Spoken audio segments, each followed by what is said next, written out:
बिस्मिल्लाहिर्रहमानिर्रहीम। अस्सलाम वालेकुम एवरीवन। ये है जी सैटरडे का दिन और इस दिन मैं इस रात को जब मैं सोई थी बहुत हिम्मत जमा करके सोई थी कि सुबह उठ के इंशाल्लाह सारा दिन लगा के मैंने अपने किचन की डीप क्लीनिंग मैंने कंप्लीट करनी है इंशाल्लाह। और मैंने बाकी सारे काम एक दिन पहले घर के कर चुकी थी। इस दिन कोई सफाई वाला भी ख़ास मैंने नहीं रखा, बस थोड़ी बहुत मैंने सफाई की थी नाश्ते के बाद। और उसके बाद फिर मैं किचन में आ गई थी। इसमें सबसे पहले मैंने सब्ज़ी वाली टोकरी खाली की, सब्ज़ियाँ भी लाने वाली थी, ग्रोसरी भी करने वाली थी क्योंकि मंथ का स्टार्ट था। तो इसको मैंने गनीमत जाना, मैंने कहा चीज़ें कम हैं तो चलें सफाई करना ज़्यादा आसान हो जाएगा। तो जो चीज़ें फिर मैं खाली करती गई उनको बड़े बर्तनों को मैं सहन में रखती गई। मैंने कहा वहाँ बैठ के धोने ज़्यादा इजी हो जाएंगे। और फिर छोटे बर्तन और छोटी छोटी चीज़ें सारी वो मैंने किचन में ही वॉश करके रख ली। यहाँ पे मैं बर्तनों वाली टोकरियाँ खाली कर रही हूँ ताकि वो भी अच्छे तरीके से वॉश हो जाए। मैंने सोचा कोई कसर रह ना जाए जो थकना है वो तो थकना ही है, कोई नहीं, रात को पैनाडोल खा के सो जाएंगे तो सुबह तक इंशाल्लाह ठीक हो जाएंगे। बिलीव मी, जब इंसान मेंटली प्रिपेयर होता है किसी चीज़ के लिए तो बहुत सारे मसले खुद ही हल हो जाते हैं। मैं यहाँ पे हालांकि अल्हम्दुलिल्लाह मेरा 6 मंथ भी हाफ़ हो गया है प्रेगनेंसी का। और मैं सुबह सुबह तकरीबन 11 बजे से स्टार्ट हुई थी क्लीनिंग के लिए और शाम 7 बजे तक बिलीव मी नॉन स्टॉप मैं चली थी। नॉन स्टॉप मैंने क्लीनिंग किचन की थी। ईच एंड एवरीथिंग मैंने बिल्कुल डन की। मैंने कहा कोई चीज़ भी, कोई कसर भी रहे नहीं। तो मुझे मुझे ये थोड़ा सा डर भी था कि मुझसे बाद में हिला नहीं जाएगा और बहुत ज़्यादा मैं थक जाऊंगी, मैं बीमार ना हो जाऊं। लेकिन क्योंकि मेंटली तौर पे मैं तैयार थी इस चीज़ के लिए तो मैंने बाद में पैनाडोल वगैरह खाई। खाना छाना उस दिन क्योंकि शाम 7 बजे तक तो क्लीनिंग ही चलती रही थी और वो मैं नहीं बना सकी थी। तो फिर मेरे हस्बैंड मुझे बाहर ले गए खाने के लिए, हम बाहर से खाना खा के आए। थैंक्स टू माय हस्बैंड जो हर मामले में बहुत ज़्यादा सपोर्ट करते हैं अल्हम्दुलिल्लाह।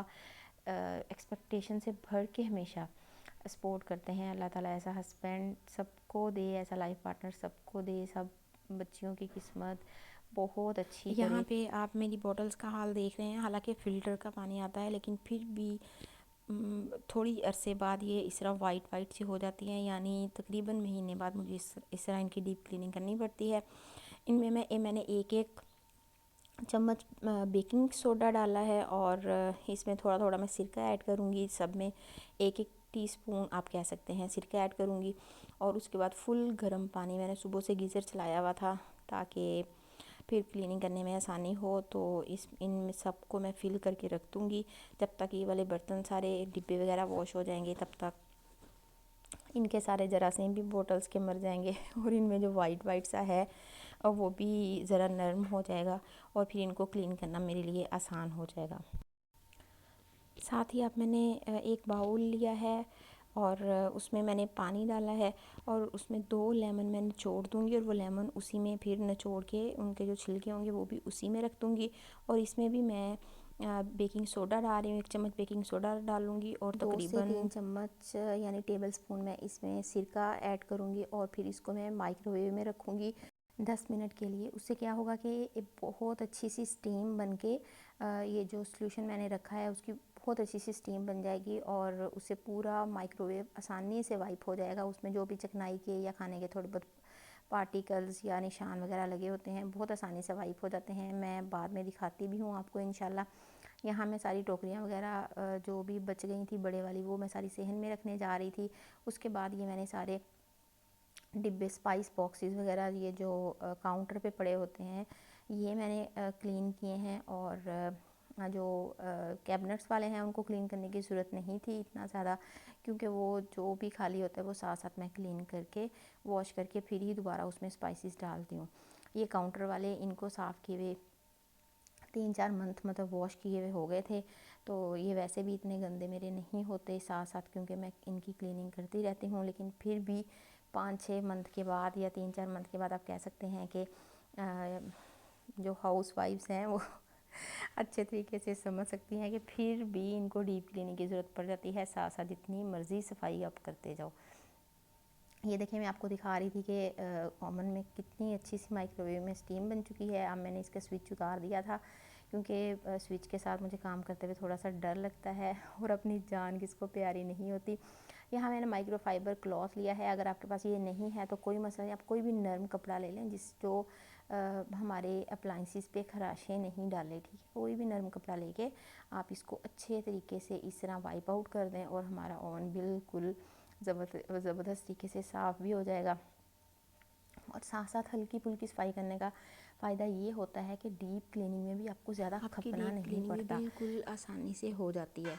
अब देखें ये मेरा माइक्रोवेव बिल्कुल भी किसी एक्स्ट्रा एफर्ट के बिल्कुल चमक चुका है। यहाँ पे मैंने माइक्रोवेव थोड़ा सा आगे करके इसके बैक साइड पे जो मिट्टी वगैरह थी वो भी उसको अच्छे तरीके से साफ़ कर लिया, क्योंकि ये बैक साइड पे मिट्टी ही होती है जो कि हमें डीप क्लीनिंग में ही साफ़ करने की ज़रूरत पड़ती है। डेली बेसिस पे इतनी ज़्यादा नहीं होती, बस फ्रंट से बंदा कर ले तो इजीली काम हो जाता है हमारा। और यहाँ पे देखें जी मेरा चमकता धमकता हुआ माइक्रोवेव बिल्कुल रेडी है और बगैर किसी एक्स्ट्रा एफर्ट के। अब ये जो माइक्रोवेव वाला सॉल्यूशन, ये जो मैंने बाउल निकाला है माइक्रोवेव से, इसमें आपको पता है लेमन डाला था मैंने, बेकिंग सोडा डाला था और थोड़ा सा मैंने सिरका ऐड किया था। अब क्योंकि ये बहुत ज़्यादा 10 मिनट चला है माइक्रोवेव में, बहुत ज़्यादा गर्म है। अब इसमें क्योंकि छोटा बाउल है तो इसमें छोटे छोटे जो पीसीज होंगे चूल्हे के वो मैं रख दूँगी, और एक बड़े बाउल में भी सेम यही सॉल्यूशन बना के मैं उसमें जो बड़े वाले स्टैंड्स वगैरह वो रख दूँगी। और जब तक बाकी सफाई कंप्लीट होगी इनके, ये भी अच्छे तरीके से साफ़ हो जाएंगे और फिर इनको थोड़ा सा स्क्रब करके ये भी बिल्कुल साफ़ सुथरे हो जाएंगे। अब मैं माइक्रोवेव की प्लेट धो रही हूँ, ये भी वॉश करके बाकी बर्तनों के साथ ही रख दूँगी। और इसके बाद अब बॉटल्स की बारी है, इनको बस मैं हल्का हल्का सा स्क्रब कर रही हूँ। और ये ब्रशेज़ 3 ब्रशेज़ हैं, शायद आपने अक्सर वीडियोस वगैरह में देखा होगा या फिर दराज पे देखा होगा। दराज पे ये इजीली मिल जाते हैं और ये डेली बेसिस पे भी आपकी किचन में काम में बहुत क्लीनिंग वगैरह में हेल्प करते हैं। और डीप क्लीनिंग में भी इन्होंने मेरी इतनी हेल्प की और बिल्कुल भी ख़राब नहीं हुए। यानी ये वाकई ब्रशेज़ इतने अच्छे हैं कि अपने पैसे पूरे कर रहे हैं, बल्कि पैसों से ज़्यादा ही काम कर रहे हैं। बिल्कुल सस्ते से हैं, मुझे इनकी एग्जैक्ट प्राइस नहीं याद, मैं कहीं मिस्टेक ना कर दूं, लेकिन अगर आप लोग मुझसे पूछेंगे तो मैं आपसे इसका लिंक भी शेयर कर दूंगी और प्राइस भी इंशाल्लाह शेयर कर दूंगी जिस लिंक से मैंने मंगवाए हैं। बहुत ज़बरदस्त ब्रशेज़ हैं। आप इन छोटी छोटी चीज़ों पे और अच्छी चीज़ों पे इन्वेस्टमेंट का फ़ायदा ये होता है कि हमारे पैसे ज़ाया नहीं होते और हमारे बहुत सारे कामों में आसानी हो जाती है। अब मैं ये सारी बॉटल्स अच्छे से साफ़ करूँगी और अंदर से मैं इस तरह ये मेरे पास ब्रश है, इसको मैं अंदर से अच्छी तरह से घुमा दूँगी पानी डाल के, तो वो जो अंदर भी वाइट थोड़े बहुत पार्टिकल्स थे नीचे इसके बॉटम में लगे हुए, वो भी अच्छे तरीके से साफ़ हो जाएंगे। और देखें ये बॉटल अंदर से भी अच्छी तरीके से साफ़ हो चुकी है, बाहर से भी इसी तरह बाकी सारी बॉटल्स भी मैं वॉश कर लूँगी। और उसके बाद ये मैंने सिर्फ छोटा सा क्लिप बनाया था, ये देखें ये सारी टोकरियाँ वगैरह, ये सारे जो बड़े बर्तन थे वॉश करने वाले, वो मैं अब सहन में बैठ के वॉश कर लूँगी। और इनकी मैंने वॉश करते हुए वीडियो नहीं बनाई क्योंकि इनकी बनाने की कोई ख़ास ज़रूरत भी नहीं थी। ये मैं आपको एक क्लीनर दिखा रही हूँ, ये मैंने पंजाब कैश एंड कैरी से लिया है। मे भी किसी भी अच्छे स्टोर से ये कहीं से भी इंशाल्लाह मिल सकता है, किसी बड़े सिटी से, आई डोंट नो, लेकिन बिलीव मी ये इतना ज़बरदस्त है। मैंने यूट्यूब की कोई वीडियो नहीं छोड़ी जिसका मैंने कोई टोटका ना आजमाया हो। ये कैबिनेट्स की ग्रीजीनेस ख़त्म करने के लिए, स्पेशली ये चूल्हे के इर्द गिर्द कैबिनेट्स होती हैं, इनमें बहुत सारी ग्रीस जो हमें नज़र नहीं आ रही होती लेकिन हाथ लगाने से हमारा हाथ चिपक रहा होता है। वो ये देखें, आपको भी थोड़ा ग्रीजी सा और डर्टी सा नज़र आ रहा होगा। ये देखें ऊपर इसके चूल्हे के ऊपर, क्योंकि मेरा दूसरे वाला होब नहीं लगा हुआ है, रेंट का घर है, तो इसी के साथ ही गुजारा करना। और इस वजह से ग्रीजीनेस इर्द गिर्द के ये जो कैबिनेट्स हैं इन पर बहुत ज़्यादा हो जाती है। और मैंने पिछले 6 महीने में जब से शिफ्ट हुई उस घर में मैंने कोई टोटका नहीं छोड़ा, लेकिन कोई भी टोटका काम नहीं किया इस ग्रीस पे। तो एंड में मैंने अपने हस्बैंड के साथ शॉपिंग पे गई थी, तो उन्होंने मुझे इस तरह सर्च करके वहीं से पंजाब से ये वाला सॉल्यूशन जो क्लीनर है ये सजेस्ट किया था कि ये ट्राई करते हैं। ये मुझे कह रहे थे कि इंटरनेशनल लग रहा है, मतलब इम्पोर्टेड लग रहा है। तो उनकी सजेशन पे लिया था, और लेकिन इसने इतना अच्छा वर्क किया है, बिलीव मी, इसने ऐसे सेकंड्स में ग्रीजीनेस ख़त्म की है, और बहुत ज़बरदस्त तरीके से ख़त्म की है कि मेरे दिल को उस रात को इतना सुकून था कि मैं अपना किचन क्लीन करके सोई हूँ, और बिल्कुल बगैर किसी एक्स्ट्रा एफर्ट के। ये देखें, अब मैं उस सोल्यूशन को लगा के मैंने उसको सिर्फ 5 मिनट के लिए छोड़ा। उससे ये होगा कि ग्रीस साफ़ करनी और भी ज़्यादा इजी हो, अगर फ़ौरन करेंगे फ़ौरन भी हो जाएगी, लेकिन 5 मिनट अगर हम छोड़ देंगे तो ग्रीस साफ़ करनी और भी ज़्यादा इजी हो जाएगी हमारे लिए। अब मैंने लोहे वाला जो स्क्रबर होता है, आयरन वाला, जो हम बर्तन धोने के लिए यूज़ करते हैं, वो हल्का हल्का सा इसके ऊपर फेर दिया ताकि ग्रीस अच्छे से साफ़ हो जाए। उसके बाद मैंने ये माइक्रोफाइबर क्लॉथ लिया है। आप कोई भी सिंपल क्लॉथ ले सकते हैं, माइक्रोफाइबर लेना कोई बिल्कुल भी ज़रूरी नहीं है। ये देखें, और भी मैं आपको दिखा रही थी कि किस तरह उसमें से, वैसे हमें कैबिनेट साफ़ दिखाई दे रही थी, लेकिन जब साफ़ किया तो उस क्लॉथ पे आपको कैसे ब्लैक ब्लैक सी ग्रीस नज़र आई होगी, जो कि बिल्कुल आसानी से साफ़ हो गई, और मुझे इस पर बिल्कुल भी ज़्यादा खपना नहीं पड़ा।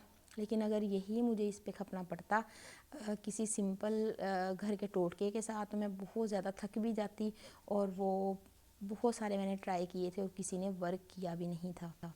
यहाँ पे एक कैबिनेट साफ़ करने के बाद मैं बहुत खुशी खुशी कर रही थी बाकी कैबिनेट्स भी साफ़, क्योंकि मुझे इसका रिज़ल्ट एक कैबिनेट से ही मिल चुका था। और ये देखें जी, मेरी शाइनी सी cabinets. All home makers can easily relate my situation, के कितनी खुशी होती है जब आप कोई काम करते हैं और आपको उसका शाइनी सा और ज़बरदस्त सा रिज़ल्ट भी मिल जाता है। स्पेशली किचन क्लीन करके जो इंसान को खुशी मिलती है ना, वो किसी और चीज़ से नहीं मिल सकती। और ये देखें, ये कितनी ग्रीजी थी, चूल्हे के ऊपर वाला ही पार्ट कितना ग्रीजी था, आप देखें बिल्कुल चमक रहा है, बिल्कुल साफ़ सुथरा। और यहाँ पे मैं आपको अपने हाथों की हालत दिखा रही हूँ कि मेरे ग्लव्स पुराने वाले वो ख़राब फट चुके थे बहुत बुरी तरीके से, तो वो उनको मैं यूज़ नहीं कर सकी। मैं न्यू लेके आई, लेकिन गलती से वो लार्ज साइज़ आ गया, जो कि मुझे बहुत ज़्यादा भी नहीं करवा सके अभी तक। और मैंने बगैर ग्लव्स के सफाई की, और ग्रीसीनेस आप मेरे हाथों पे देख सकते हैं। मैं सिर्फ आपको ये सजेस्ट करना चाह रही हूँ कि अगर आप लोग इस तरह डीप क्लीनिंग स्पेशली करें, नॉर्मल रूटीन के कामों में इतने हाथ ख़राब नहीं होते, लेकिन स्पेशली इस तरह डीप क्लीनिंग करें तो ज़रूर आप ग्लव्स का यूज़ करें। मेरे नेल्स, आज तीसरा दिन है जब मैं ये वीडियो अपलोड कर रही हूँ, लेकिन मेरे नेल्स अभी भी वो ब्लैक से, वो साइड से जो ब्लैक हो जाते हैं, वो अभी भी ऐसे ही हैं, यानी मेरे हाथ साफ़ अभी तक नहीं हो रहे, पता नहीं कितने दिन लग जाएंगे। और यहाँ पे देखें, जो चूल्हे के बैक साइड पे आपको वॉल नज़र आ रही है, वो कैसे उसमें से ग्रीस, मैंने जैसे ही स्प्रे किया, ग्रीस कैसे मेल्ट हो के नीचे आ रही है। और आप लोग इसकी हालत देखें कि मतलब कितने अच्छे तरीके से ये सोल्यूशन वर्क करता है। आप लोगों को अगर ये मिल जाए, आप लोग भी लेके यूज़ करें। 1000 की बॉटल आती है, और अभी भी थोड़ा सा पड़ा है, और मेरा किचन इससे अच्छे तरीके से डीप क्लीन हो चुका है। महीने बाद या 2 महीने बाद अगर हम ये एक बॉटल लेके अपना किचन अच्छे से डीप क्लीन कर लें, तो यकीन करेंगे बिल्कुल भी कॉस्टली नहीं पड़ता। और मैंने तो ये 6 महीने बाद अपना किचन डीप क्लीन किया है, और 6 महीने बाद तो ये 1000 बिल्कुल भी कॉस्टली नहीं पड़ता हमें। यहाँ पे जो मैंने कैबिनेट से बॉक्सेस निकाले थे दालों वगैरह के, या चाय चीनी पत्ती वगैरह के कैबिनेट्स मैंने खाली की थी, इनको मैंने सिंपल एक मैं सोल्यूशन बना के घर में यूज़ करती हूँ। यानी 1 गिलास पानी में मैं कोई भी वाइट कलर का या लाइट कलर का शैम्पू 1 टीस्पून ऐड कर देती हूँ, और उसको अच्छे से मिक्स करके वो स्प्रे यूज़ करती हूँ घर की क्लीनिंग की हर चीज़ में, जैसे मिरर वगैरह हो गए, या टेबल्स वगैरह हो गए, या इस तरह बॉक्सेस के ऊपर जो हल्की फुल्की चिकनाई होती है, वो देखें, हमें बिल्कुल भी उसके लिए महंगी चीज़ें लेने की ज़रूरत नहीं है। डेली बेसिस वाली क्लीनिंग में ये सोल्यूशन बहुत हेल्प करता है। सिर्फ पानी और एक शैम्पू, सिर्फ आपको ब्लैक शैम्पू नहीं इसमें ऐड करना, बाकी और किसी भी लाइट कलर का कर सकते हैं। मैं डेली बेसिस पे अपना स्टोव यानी चूल्हा भी इसी से साफ़ करती हूँ। अगर उस पर कोई चीज़ स्पिल नहीं हुई होती, कोई चीज़ नहीं गिरी होती, तो बहुत इजीली वो डेली बेसिस पे हो जाता है, और सेकंड्स में हो जाता है। आपको बिल्कुल भी एफ़र्ट नहीं करनी पड़ती। और डेली बेसिस पे जो हम डस्टिंग वगैरह करते हैं, उसमें टेबल्स की और मिरर्स वगैरह उससे मिनट्स में साफ़ होते हैं। और आप लोग ये वाला सोल्यूशन बना के ज़रूर ट्राई कीजिएगा, आपको बहुत हेल्प करेगा डेली बेसिस की क्लीनिंग में इंशाल्लाह। यहाँ पे मैं अब नीचे वाली कैबिनेट्स में आ चुकी थी, और तकरीबन ये भी एंड ही होने वाली थी। यहाँ पे मैं अपने स्पाइस जार्स वाली कैबिनेट वो अच्छे तरीके से साफ़ करी।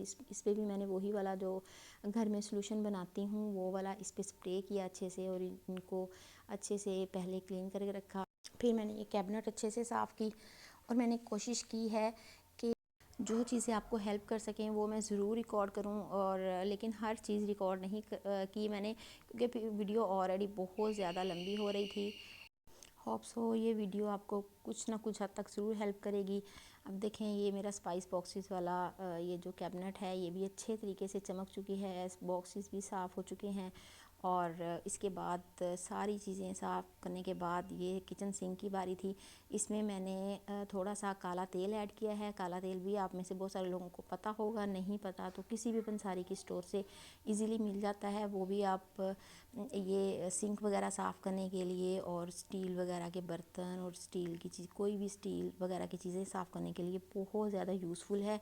उनके कई दफ़ा चूल्हे के दाग पड़ जाते हैं ब्लैक ब्लैक से, वो उनसे बहुत इजीली साफ़ हो जाते हैं।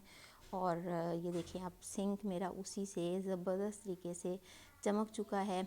और ये ब्रशेज़ देखें, मैं हर चीज़ में यूज़ कर रही हूँ, और इन ब्रशेज़ ने मेरी बहुत ज़्यादा हेल्प की है डीप क्लीनिंग में भी और नॉर्मल भी। ये ब्रशेज़ बहुत ज़्यादा यूज़फुल हैं, आप एक दफ़ा ज़रूर लें। बिलीव मी, आप लोग मुझे दुआएं देंगे। अब बहुत यूज़फुल हैं ये, बहुत ज़्यादा, और अपने वाकई पैसे पूरे कर जाते हैं। अब ऊपर से सारे कैबिनेट्स वगैरह की सफाई हो चुकी है, सिर्फ नीचे से फ़र्श ही मेरा रह गया था। अब मैं बाहर से सारे बर्तन वगैरह सारी चीज़ें लेके आ रही हूँ बारी बारी, और सारी अपनी अपनी जगह पे समेट रही हूँ। ये देखें, आपको नज़र आ रहा होगा किचन की विंडो से कि रात काफ़ी अंधेरा हो चुका है, क्योंकि रात के 7 बज चुके थे, और अभी मेरी सफाइयाँ कंप्लीट नहीं हुई थी। लेकिन सफाई करके इतना सुकून ज़रूर मिल जाता है कि अब आपके 3-4 मंथ इजीली गुजर जाएंगे। आपको बस थोड़ी बहुत क्लीनिंग की ज़रूरत साथ साथ पड़ती रहेगी, वो तो पड़ती ही है जब हम यूज़ करेंगे। और ये बॉटल भी देखें, बिल्कुल अच्छे तरीके से साफ़ हो चुकी हैं, चमक चुकी हैं। ये मैंने कहा था ये बाद में मैं फिल करके इनको रखूँगी फ्रिज में। और यहाँ पे मैं थोड़ा सा विम पाउडर डाल रही हूँ फ़र्श पे, और इस ब्रश की मदद से मैं अच्छे से क्लीनिंग करूँ, क्योंकि आप मुझसे बैठ के क्लीनिंग या बैठ के नीचे मैं स्क्रब नहीं कर सकती, बैठना मेरे लिए बहुत मुश्किल है। और ये ब्रश भी मैंने ऑनलाइन ही मंगवाया था, और ये इस ब्रश ने भी मेरी बहुत ज़्यादा हेल्प की है। ये फ़र्श वगैरह साफ़ करने के लिए बहुत अच्छा है, बहुत ज़बरदस्त है। आप लोग अगर मुझसे पूछेंगे तो मैं आप लोगों को ज़रूर इनके लिंक वगैरह शेयर कर दूँगी, प्राइसेस भी इनकी शेयर कर दूँगी, ताकि जो चीज़ आपकी हेल्प कर सके। तो मुझे बहुत ज़्यादा खुशी होगी अगर कम पैसों में कोई चीज़ आपकी हेल्प कर सके।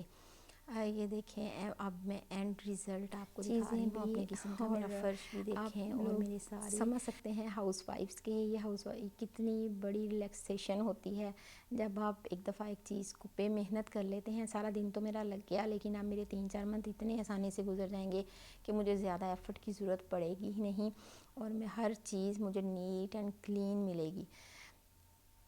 आप लोगों के लिए मैंने ये वीडियो बनाई है। मैंने कहा कि चलें, डीप क्लीनिंग तो कर ही रही हूँ, मैं वीडियो बना लेती हूँ। अगर मेरी किसी बहन को थोड़ी बहुत हेल्प हो जाए तो मेरे लिए बहुत खुशी की बात होगी। आप लोग अगर मेरे चैनल पे आएँ, मेरी ये वीडियो देखें, तो प्लीज़ मेरे चैनल को सब्सक्राइब भी कर दें, और अगर हो सके तो शेयर भी कर दें, और एक प्यारा सा कमेंट भी कर दें। मुझे आपके फ़ीडबैक का इंतज़ार रहेगा। अब मुझे अपनी बहन को इजाज़त दीजिए। इंशाल्लाह नेक्स्ट भी इसी तरह कोई अच्छी सी वीडियो लाने की ट्राई करूँगी, जो कि मेरी बहनों के लिए थोड़ी बहुत हेल्पफुल हो, और आप लोगों को थोड़ी बहुत किसी जगह पे भी हेल्प मिल सके मेरी वीडियो से, तो मुझे बहुत ज़्यादा खुशी होगी। मेरी ये इस कैबिनेट का डोर टूट गया था, वो भी इंशाल्लाह जल्दी ही लग जाएगा, उस वजह से वो आप लोगों को टूटी हुई नज़र आ रही है। अब ऊपर देखें कैबिनेट्स वगैरह कैसे माशाल्लाह चमक रही हैं, and I feel so relieved and so relaxed this night. Video के साथ। तब तक के लिए अल्लाह हाफिज़।